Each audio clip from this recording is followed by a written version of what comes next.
7h44, je vous l'ai dit, c'est la journée mondiale de lutte contre le cancer, un mot qui, me fait extrêmement peur, probablement plus que d'autres maladies. Alors je sais bien, Alain Puisieux, bonjour, je sais bien Bonjour. que, cette maladie n'est pas la seule, qui puisse nous faire du mal.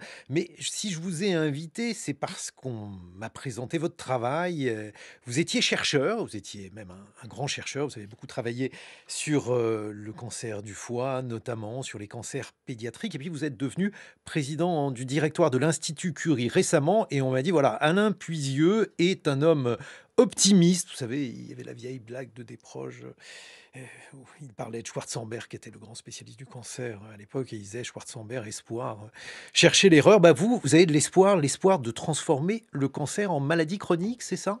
Oui, absolument. Je crois qu'il est absolument nécessaire d'être optimiste quand on parle de cancérologie, parce que c'est vrai que le constat, on aura l'occasion d'y revenir bien sûr, le constat est dramatique, il faut le dire aujourd'hui, et que ce soit en termes de mortalité, c'est la première cause de mortalité dans notre pays, en termes d'incidence dans notre pays, l'incidence, c'est-à-dire le nombre de nouveaux cas diagnostiqués chaque année, a doublé au cours de ces 30 dernières années. Donc le constat fait peur, donc je comprends qu'on puisse avoir peur du cancer. Mais quand on regarde tout ça plus en détail, et donc j'espère qu'on va avoir l'occasion, on voit On a le beaucoup, temps. on voit effectivement beaucoup de raisons d'être optimiste sur l'évolution de la prise en charge thérapeutique des cancers et donc arriver vers ce qui est un rêve aujourd'hui, mais que je crois un rêve qui peut devenir réalité, qui est de vivre dans un monde sans cancer incurable dans quelques années. Bon, alors d'abord, quelques mots sur cet Institut Curie, parce qu'on a du mal à s'y retrouver dans ces instituts qui luttent contre le cancer en France. Donc l'Institut Curie, c'est une fondation reconnue d'utilité publique qui a été créée par Marie Curie, qui est notre fondatrice. Donc il y a maintenant un peu plus de 100 ans. Donc c'est une vieille maison, mais c'est une vieille maison avec une formidable modernité. Vraiment. Pourquoi? Modernité dans sa démarche et dans son ambition. Marie Curie disait, dans la vie, rien n'est à craindre, tout est à comprendre. Et c'est quelque chose que nous avons cultivé tout au long de ce siècle dernier. Et c'est ce qui fait, je pense, la spécificité de cet institut. Ce que ça veut dire, en fait, c'est que tous les progrès, et en particulier dans le domaine médical, viennent d'une meilleure compréhension, d'une meilleure connaissance. Et c'est ce que nous avons développé à l'Institut Curie, qui s'illustre au travers d'un centre de recherche qui est aujourd'hui de renommée internationale. Je pense que mondialement, le centre de recherche de l'Institut Curie est reconnu par la qualité de ses travaux. Et un hôpital, un ensemble hospitalier qui est un hôpital de pointe, qui fait partie des centres de lutte contre le cancer en France. Et l'objet ici, c'est de faire travailler quotidiennement les chercheurs et les soignants ensemble pour former ce qu'on appelle le continuum de la connaissance nouvelle jusqu'aux soins et au suivi thérapeutique. Et ça, c'est une culture très importante et qui s'applique parfaitement à la cancérologie et qui est à l'origine de découvertes importantes et de ces avancées qui nous rendent optimistes. Vous avez peur que la France décroche, Alain Puisieux? J'ai peur effectivement que la France décroche globalement en termes de recherche. Là aussi, le constat, au départ, fait un peu peur quand on regarde les chiffres. Vous savez, c'est comme dans tout, il y a des classements aussi dans le domaine de la recherche. Et on voit que dans les classements internationaux, là je parle de la recherche globalement et en particulier de la recherche académique, pas seulement en cancérologie, mais globalement dans la recherche, ce qu'on constate, c'est que la France petit à petit glisse dans ces classements. Elle est aujourd'hui 14e en termes de publication scientifique, niveau de publication scientifique. En termes quantitatifs, c'est mieux. En termes de niveau scientifique, on est seulement 14e. En termes d'innovation dans le monde, on n'est qu'en 12e position. Et on voit que ceci reflète une certaine diminution et c'est très clairement parallèle à le manque de moyens qui est donné à la recherche. Mais alors Euh, justement, qui sont les premiers? Pourquoi sont-ils les premiers? Alors, les premiers, très clairement, on les trouve d'une part aux États-Unis, sans surprise, mais en Europe, on le trouve en Suisse, on trouve en Suède, on trouve en Allemagne en Mmh. termes d'innovation. Et là aussi, en fait, c'est juste le reflet assez direct des moyens qui sont donnés à la recherche et en particulier à la recherche publique. Le pourcentage du PIB qui est consacré à la recherche publique et privée en France est de 2,3%. Ça fait 30 ans que je fais de la recherche, ça fait 30 ans que j'entends qu'il faut atteindre 3%. Nous n'avons pas bougé, nous sommes toujours à 2,3%, alors que les pays que je viens de citer sont tous à plus de 3%. Alain Puisieux, si vous deviez expliquer ce qu'est le cancer à quelqu'un qui ne connaîtrait pas cette maladie, on parle des cancers, quel est leur point commun? Alors, c'est une très bonne question. Alors d'abord, évidemment, parce que je pense qu'il est important de définir ce dont on parle, toujours. Et dans votre question, il y a cette notion de diversité, puisque vous parlez des cancers.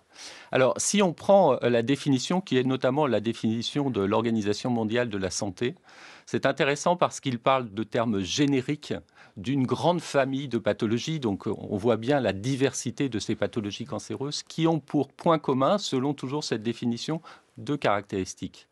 La première, c'est que c'est lié à ce qu'on appelle une exacerbation, une prolifération cellulaire incontrôlée, c'est-à-dire que les cellules cancéreuses se divisent plus que les cellules normales, du fait d'une dérégulation des systèmes qui permettent de contrôler cette division cellulaire.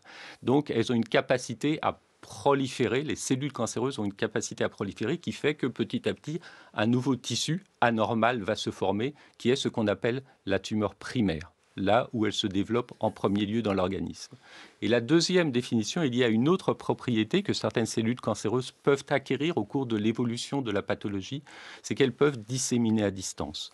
Elles peuvent donc quitter la tumeur primaire, entrer dans la circulation sanguine ou lymphatique pour aller disséminer, pour aller former une tumeur donc dans un autre organe, ce qu'on appelle la métastase. Mais C'est alors, ça qui définit les cancers. justement, pourquoi le cancer se dissémine-t-il? Qu'est-ce qui explique donc qu'un premier organe touché, puisque c'est ce que vous nous expliquez, Alain Puisieux, eh bien, va en dérégler un autre? Alors, on peut effectivement le voir comme ça. C'est une question qui est absolument fondamentale aujourd'hui, tant en termes biologiques qu'en termes médicaux. Je vais commencer par le médical. Et là, on vient à des chiffres cette fois-ci optimistes, parce que je parlais donc première cause de mortalité dans notre pays, deuxième cause de mortalité dans le monde, une incidence qui augmente de façon importante. Donc tout ça, évidemment, c'est très inquiétant. Pourquoi est-ce qu'on peut être optimiste? On peut être optimiste parce qu'on comprend de mieux en mieux. Et je reviens à l'importance de la connaissance et donc de la recherche fondamentale. On comprend de mieux en mieux les mécanismes qui sont à l'origine à la fois du développement de cette tumeur primaire et également on commence à comprendre les mécanismes qui sont à l'origine de cette dissémination métastatique. Donc, ceci a permis, notamment, si je commence par la tumeur primaire, on a commencé à disséquer les mécanismes moléculaires qui étaient à l'origine de ce développement. On sait que c'est l'acquisition progressive d'anomalies, en particulier génétiques, aussi épigénétiques, on pourra entrer dans les détails si vous le voulez. Et ces causes moléculaires, l'identification de ces causes a permis de développer de nouvelles stratégies thérapeutiques qu'on appelle les thérapeutiques ciblées, qui vont, comme leur nom l'indique, cibler spécifiquement certaines anomalies qui sont à l'origine du développement de la tumeur primaire. Et ça a donné des résultats plus que prometteurs, des résultats très importants pour la prise en charge des patients atteints de cancer. Une deuxième chose que nous avons compris au cours de ces toutes dernières années, c'est comment, à un certain moment du développement, les cellules cancéreuses arrivaient à échapper à la réponse immunitaire. Parce que ce sont des cellules anormales, donc le système immunitaire est capable de les reconnaître et a priori de les détruire. Et donc, pour qu'un cancer se développe, il faut échapper à ça. Et les cellules cancéreuses ont développé différentes stratégies pour y échapper. Et la connaissance de ces mécanismes d'échappement ont conduit au développement de ce qu'on appelle les immunothérapies, qui ont également révolutionné la prise en charge thérapeutique de certains de ces cancers. Alors justement, puisqu'on parle des prises en charge thérapeutiques, je vais le dire de manière extrêmement grossière, telle que je comprends les choses, Alain Puisieux, c'est-à-dire vraiment comme un néophyte. Mais pendant un moment, j'avais l'impression que se battre contre le cancer, c'était supprimer le foyer donc du cancer primaire lorsqu'on était capable de le faire. Et aujourd'hui, semble-t-il, les pistes thérapeutiques s'éloignent de cette méthode qui était, comment dire, un peu primitive dans l'esprit? Alors, je ne le dirais pas comme ça. Je crois Ben, que... c'est pour ça que je vous ai invité d'ailleurs. C'est gentil. Je dirais en fait que ce n'est pas suffisant, ce qui est différent. Pourquoi? Je pense que la définition que je donnais tout à l'heure, la définition de l'OMS est importante. C'est qu'en fait, elle définit deux étapes qui, je crois, sont fortement dépendantes. Mais quelque part, deux étapes du développement d'un cancer. Développement de la tumeur primaire, le développement de la métastase. Et le développement de la tumeur primaire peut être contrecarré par différentes approches. J'ai décrit les thérapeutiques ciblées, j'ai décrit les immunothérapies, j'ai aussi, évidemment, je devrais parler de la radiothérapie et des chimiothérapies conventionnelles qui ont en fait ciblé essentiellement ce processus de prolifération exacerbée dont je parlais, cette capacité anormale de division. Ce qu'on sait maintenant grâce aux nouvelles connaissances, c'est qu'il y a autre chose qui se passe au cours de l'évolution d'une tumeur. Cette autre chose, c'est l'acquisition par certaines cellules Mhm. cancéreuses de capacités d'adaptation à des stress que ces cellules cancéreuses vont rencontrer au cours de l'évolution de la pathologie. Vous savez, ça fait vraiment penser à Charles Darwin. Quand il décrivait l'évolution des espèces, il disait celles qui survivent, ce sont ni les plus fortes ni les plus intelligentes, c'est celles qui sont capables de s'adapter. Eh bien, en fait, ça s'adapte aussi très bien au cancer.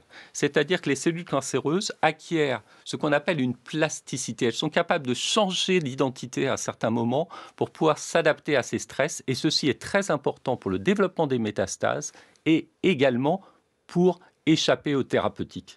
Et ça, c'est l'enjeu de demain. C'est s'attaquer à ces capacités d'adaptation et pas seulement aux capacités de division cellulaire, s'attaquer à ces capacités d'adaptation. Ça veut dire que l'enjeu donc dans le développement de nouvelles thérapeutiques, c'est de réussir non seulement à les frapper, mais à anticiper la manière dont celles-ci vont évoluer après avoir été frappées? C'est très exactement ça. Ce qu'il faut, c'est maintenant parfaitement comprendre ce qu'on appelle la dynamique intratumorale, c'est-à-dire l'évolution. Comment une tumeur évolue. On sait maintenant donc véritablement cibler ces capacités anormales de prolifération. Maintenant, il faut trouver de nouveaux points de vulnérabilité des cellules cancéreuses, c'est-à-dire comment elles échappent à ces différents stress, dont les thérapeutiques, comment elles arrivent à disséminer. Et ça, ce sont les capacités d'adaptation. Mais est-ce que vous diriez, Alain Puisieux, que sur le plan donc de la connaissance, puisque vous insistez donc sur l'importance de la connaissance et on ne peut que vous rejoindre, est-ce que vous diriez que la question de la connaissance est aujourd'hui en partie achevée, c'est-à-dire que l'on sait tout sur les mécanismes du cancer, et il y a des maladies dont on connaît bien le fonctionnement, mais hélas, sur lesquelles on est encore en partie impuissant en matière de pistes thérapeutiques. La connaissance, ce n'est pas toujours la guérison. Non, on ne connaît encore pas tout, sinon effectivement, on aurait encore avancé plus qu'on ne le fait. Je disais tout à Il l'heure, y je a crois encore qu'il faut des bien... énigmes? Oui, oui, il y a encore des énigmes. Et ce qui est vraiment intéressant, c'est qu'on est arrivé depuis 20 ans en fait à une nouvelle phase. C'est-à-dire que si on reprend l'histoire, c'est intéressant de reprendre un peu l'histoire de la cancérologie. Les cancers, c'est une maladie d'une terrible actualité, ce n'est pas une maladie des temps modernes. On a observé des cancers sur les os de certains dinosaures qui ont vécu il y a 65 millions d'années. C'est une maladie qui est Mmh. intrinsèque au développement des organismes multicellulaires. Donc, même pas attendu l'homme, bien entendu. Après, quand on regarde, il y a des très belles caractérisations des cancers dès l'Égypte antique, Mmh. 2000 ans avant Jésus-Christ. Et pendant toute cette période, jusqu'au XXe siècle, cancer était associé à la notion d'incurabilité, jusqu'au XXe siècle. Qu'est-ce qui a changé? La première chose, c'est la première révolution. De manière empirique, c'est le développement des radiothérapies, notamment sur la base des travaux de Marie Curie et de Pierre Curie, notamment. Donc la radiothérapie, puis les premières chimiothérapies conventionnelles. On ne comprenait pas les mécanismes, mais de manière empirique, sur la base d'observation, on a vu que c'était actif et ça a été vraiment une première révolution de prise en charge. Début du XXe siècle, on guérissait à peu près 10% des cancers. Grâce à ces approches, on a guéri jusqu'à 35% des cancers. C'était dans les années 1950. Et puis, on a commencé à comprendre les mécanismes, donc notamment de la tumeur primaire, les thérapeutiques ciblées, le rôle du micro-environnement et notamment immunitaire. On est aujourd'hui à 65% de guérison. Donc on voit bien qu'on a fait beaucoup, on a énormément évolué, il nous reste encore à progresser. Qu'est-ce qu'il faut faire maintenant? C'est comprendre ces mécanismes d'échappement, j'y reviens, pour pouvoir les empêcher, en fait, contrecarrer ces mécanismes d'adaptation, pour pouvoir cette fois-ci arriver encore à un seuil supérieur et arriver à ce rêve d'un monde sans cancer incurable. Et justement, est-ce qu'il y a eu, des, nouveautés, disruptives puisque le terme est sans cesse employé? On a donc effectivement beaucoup misé sur les thérapies géniques, sur, la question donc de l'utilisation, de l'ARN. On l'a vu à l'œuvre, il y a quelque temps avec le Covid. Est-ce que ça commence à porter ses fruits, Alain Puisieux? Oui, absolument. Il y a des développements à l'heure actuelle qui sont extrêmement prometteurs et qui, sans nul doute, vont arriver à de nouveaux progrès thérapeutiques. Dans le domaine des immunothérapies, dans le domaine de ce qu'on appelle les thérapies cellulaires, on est très impliqué à l'Institut Curie sur cette base-là. Dans le domaine du ciblage de la plasticité cellulaire, de l'adaptation, on a un projet dit de chemical biology qui va exactement en ce sens. Donc on a, et dans le domaine de la radiothérapie, il ne faut pas l'oublier, on a aussi un projet très important à l'Institut Curie dans ce domaine. Donc on a Les beaucoup de radiothérapies pistes de flash, dont progression. on va Absolument. reparler dans quelques minutes. Bon, vous avez effectivement une voix rassurante, Alain Puisieux, donc on vous retrouve, puisque c'est comme ça, dans 20 minutes. Merci. Je rappelle que vous êtes président du directoire de l'Institut Curie, vous êtes donc dirigeant, mais vous êtes aussi chercheur, vous avez beaucoup travaillé sur le cancer du foie, les cancers pédiatriques, les cancers du sein, et vous serez rejoint par une chercheuse, Sandrine Étienne Manneville, 8h sur France Culture. 6h30, 9h, les matins de France Culture. Guillaume Erner. Voilà, et pour tenter de comprendre comment ce mot qui fait peur, cette maladie qui effraie, eh bien, comment tout cela pourrait aujourd'hui essayer de se dénouer, de se transformer en maladie chronique, puisque c'est un peu le but que vous fixez, Alain Puisieux. Vous êtes président du directoire de l'Institut Curie, vous avez fait des recherches sur le cancer du foie, le cancer du sein et puis les cancers pédiatriques. Et nous recevons une autre chercheuse, Sandrine Étienne Manneville. Vous êtes directrice de recherche au CNRS et vous occupez un poste de direction dans le laboratoire en polarité cellulaire et migration, au sens cellulaire bien sûr, de l'Institut Pasteur. Alors, je vous ai bien entendu, Alain Puisieux, j'ai compris qu'il y avait de nouvelles pistes thérapeutiques. On a beaucoup parlé de la radiothérapie flash, on parle évidemment aussi des thérapies à base d'ARN, on a la possibilité également d'utiliser aujourd'hui des traitements hormonaux. Donc, on voit bien qu'on a différentes pistes. Mais il y a quelque chose qui fait peur, c'est que le nombre de cancers augmente. Par exemple, les cancers digestifs chez les moins de 50 ans, c'est la une du Parisien, mais aussi les cancers du pancréas en France. Et tout cela, indépendamment de ces pistes thérapeutiques, c'est quelque chose qu'on aimerait bien comprendre. Sandrine Étienne Manneville, votre point de vue là-dessus? Alors sur l'origine des cancers, pour l'instant, on n'est pas encore très très clair vraiment sur ce qui se passe au départ.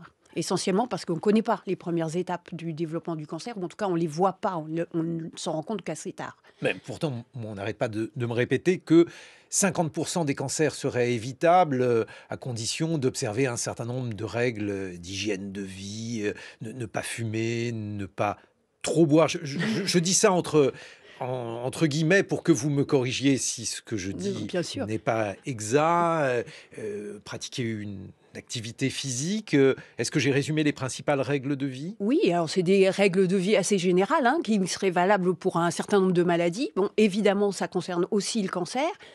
Mais quand je dis qu'on ne connaît pas la cause précise dans chacun des cas, c'est la cause précise. C'est-à-dire qu'on sait qu'il y a un certain nombre de facteurs qui entrent en jeu. Maintenant, quel facteur exact pour quelle tumeur exacte, ça, on ne sait pas pour l'instant. Ça reste à part dans certains cas très précis où on sait qu'il y a eu, par exemple, une infection virale, par exemple, qui parfois peut donner naissance à un cancer. Mais sans ça, on n'est pas exactement à connaître la cause de la maladie.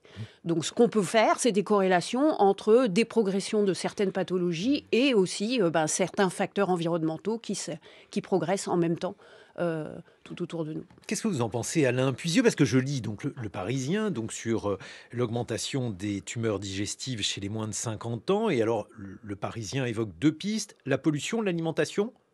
Absolument. Je crois qu'au travers de la question, et je vais essayer de répondre le plus précisément possible sur la base des connaissances actuelles à cette question.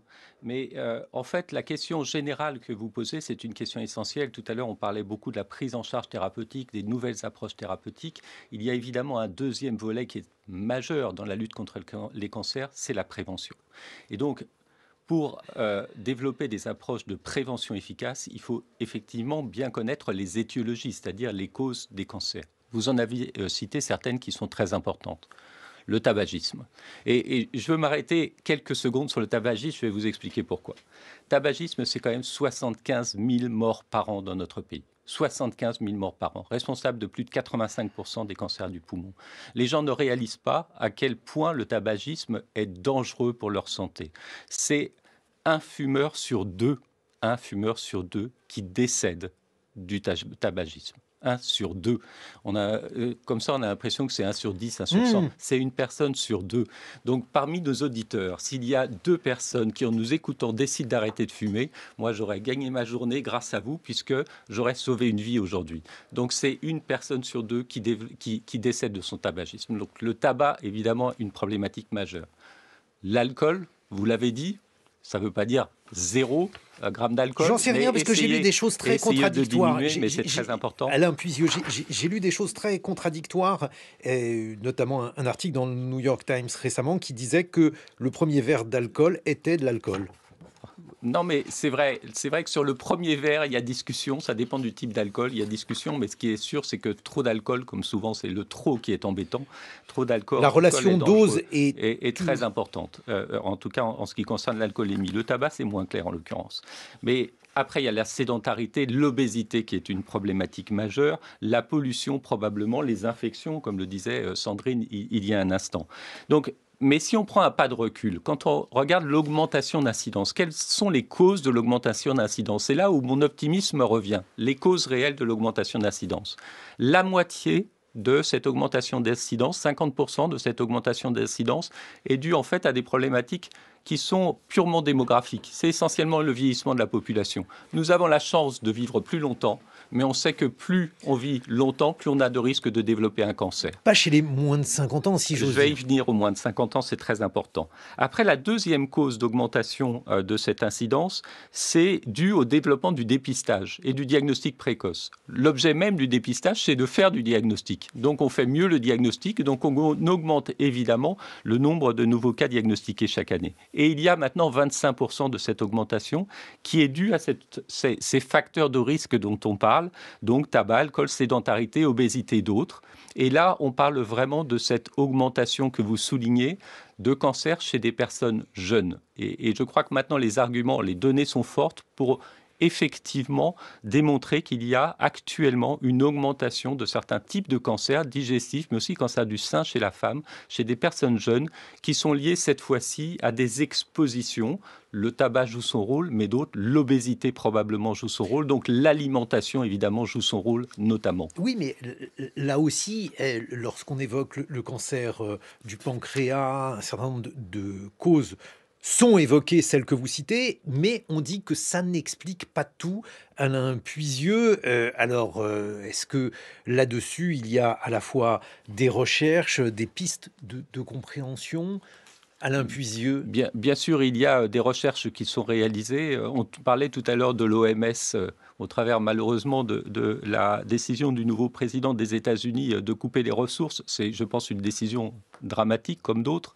Une décision dramatique parce que l'OMS fait un travail considérable pour justement bien identifier les étiologies des cancers et donc tous les carcinogènes auxquels nous sommes exposés.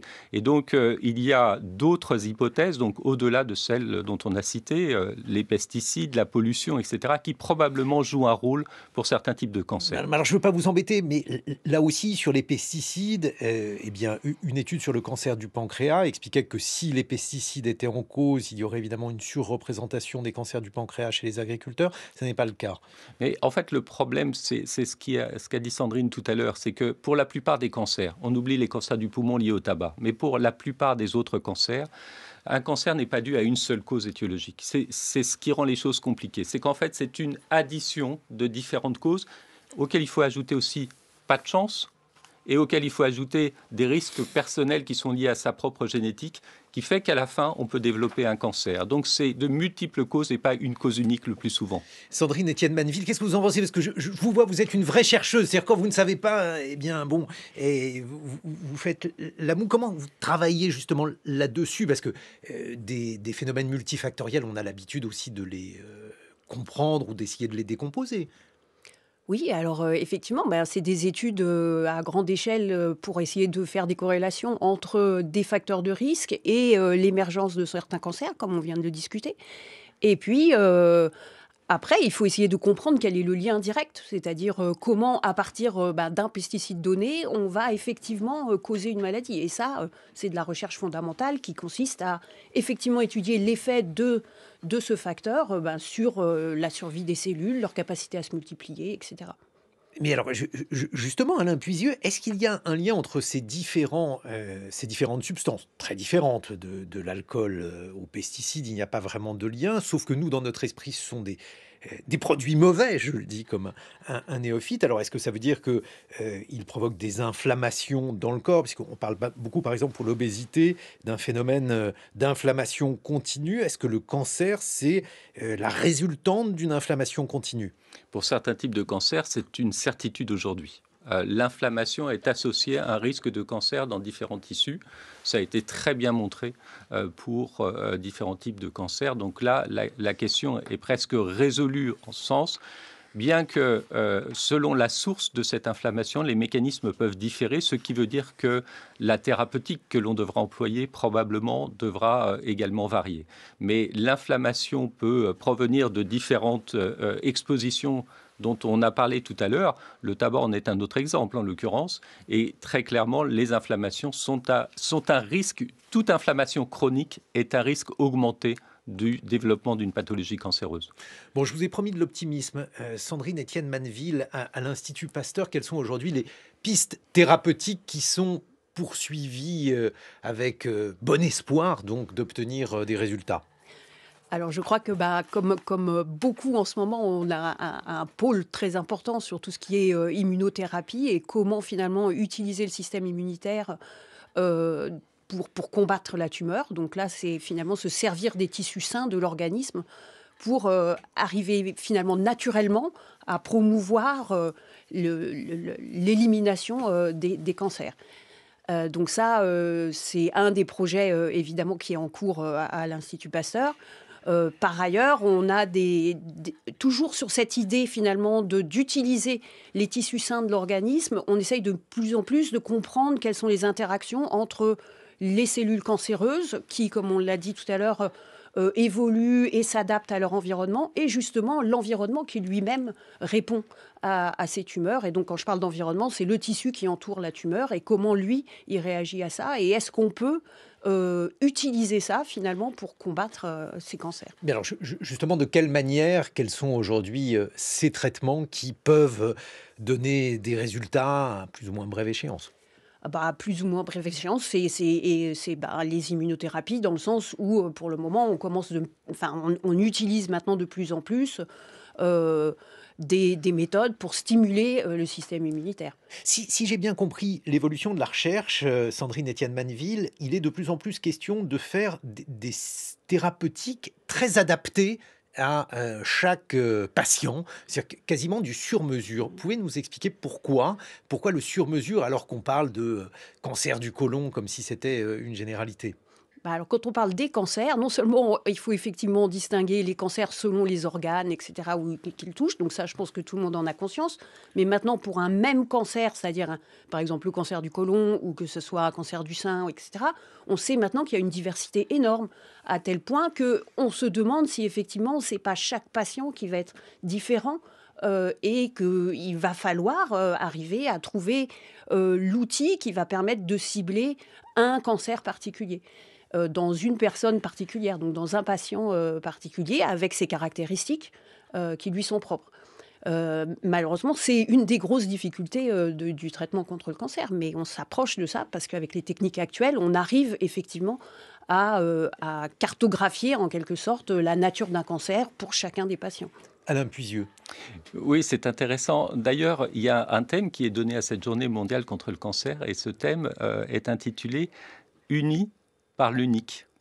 Unis au pluriel par l'unique. Et en fait, je trouve que ce thème est particulièrement bien choisi, parce que derrière ce thème unis par l'unique, évidemment, on sent ce que vient de décrire Sandrine, c'est-à-dire la nécessité de la personnalisation du traitement, parce que Les cancers sont d'une formidable diversité. Mais derrière, j'aimerais juste insister sur cette deuxième dimension. Derrière, on sent aussi le caractère humain, la dimension humaine.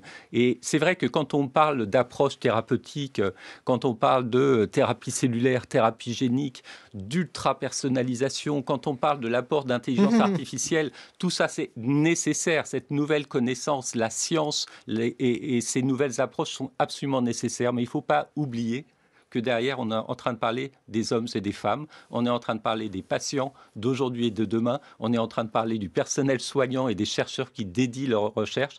Et ça, cette dimension humaine est particulièrement importante. Sandrine Etienne Manneville, pourquoi le cancer est-il plus spécifique, plus unique pour chaque personne que d'autres maladies?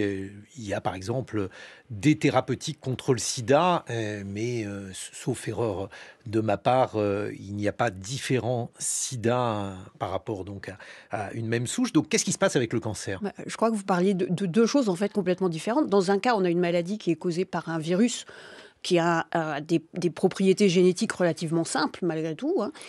Et de l'autre côté, vous parlez d'une maladie qui est issue de nos cellules avec notre génome qui est extrêmement compliqué.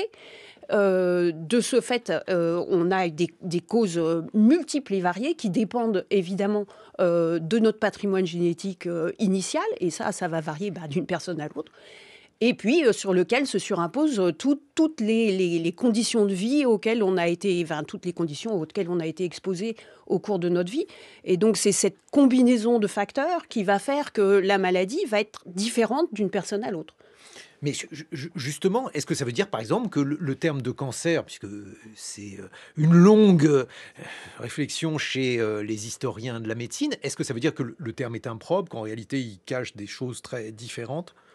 Il cache des choses très différentes, mais malgré tout, il y a une sorte de mécanisme commun avec cette hyperprolifération et cette invasion des tissus. Et ça, c'est deux phénomènes qu'on retrouve dans globalement tous les cancers. Alain Puisieux, on va parier. Quelles sont, selon vous, les pistes thérapeutiques qui sont aujourd'hui les plus prometteuses à brève échéance? Qu'est-ce que ça peut vouloir dire? Parce que là aussi, il y a eu, notamment dans la presse américaine, d'ailleurs, beaucoup de réflexions sur le fait que les conséquences de la recherche sur le cancer n'allaient pas assez vite, qu'on avait promis un certain nombre de nouveautés, que ces nouveautés, elles tardent à venir, je veux dire à guérir. Ça, je crois qu'il faut relativiser. Bien sûr qu'on aimerait tous que ça aille plus vite, mais la réalité, c'est que ça va très vite et surtout, ça n'a jamais été aussi vite qu'aujourd'hui. C'est ça le point clé. Alors bien sûr, on peut dire en 1971, le président américain Nixon avait déclaré qu'il fallait donc avoir un plan national, en l'occurrence américain, la guerre contre le cancer. À 20 ans, on devait éradiquer le cancer. On a expliqué tout à l'heure pourquoi. C'est sûr qu'on n'a pas du tout éradiqué le cancer. Mais maintenant, depuis les années, fin des années 90, véritablement, les avancées sont extrêmement rapides grâce à notamment l'émergence des thérapeutiques ciblées et aux immunothérapies. Et ça, les thérapeutiques ciblées et les immunothérapies vont continuer à évoluer. Et une piste de réflexion importante également, ce sont les combinaisons entre ces différentes thérapeutiques, c'est très important. Et il y a des nouvelles approches qui vont être développées. La radiothérapie flash, puisqu'il y a beaucoup de choses là-dessus, c'est quoi? Qu'est-ce qu'on peut en attendre? Alors la radiothérapie flash, donc c'est une fierté pour l'Institut Curie, puisque c'est exactement l'illustration de ce dont je parlais tout à l'heure, c'est-à-dire ce fameux continuum de la connaissance nouvelle jusqu'à une application. Un chercheur, Vincent Favaudon, à l'Institut Curie, dans les années 90, début des années 2000, a observé que si on utilisait des débits, des doses de radiation extrêmement fortes, mais en un temps extrêmement court, eh bien, on épargnait les tissus sains tout en gardant l'activité cytolytique, l'activité pour détruire les cellules cancéreuses. Et donc, ceci est une révolution dans le domaine de la radiothérapie. On est donc en train de lancer un programme pour réaliser donc un prototype de machine qui va pouvoir permettre de passer chez l'homme et même dans des tumeurs qui sont des tumeurs profondes, donc pour toucher l'ensemble des tumeurs les plus agressives. Donc ça, c'est la radiothérapie flash qui est effectivement un progrès qui est considérable dans le domaine de la radiothérapie. Il y a des progrès considérables, on n'en a pas parlé, mais c'est essentiel en termes de chirurgie. Je rappelle quand même la première arme contre le cancer, c'est la chirurgie pour les tumeurs locales. Et pour les tumeurs qui sont plus avancées, les immunothérapies, on y revient, et les thérapies cellulaires, Et puis toujours cette capacité maintenant nouvelle, je pense, dans quelques temps, à cibler ces capacités d'adaptation des cellules cancéreuses. Bon, il faut aussi évoquer le dépistage. Beaucoup de choses sont évoquées sur ce dépistage.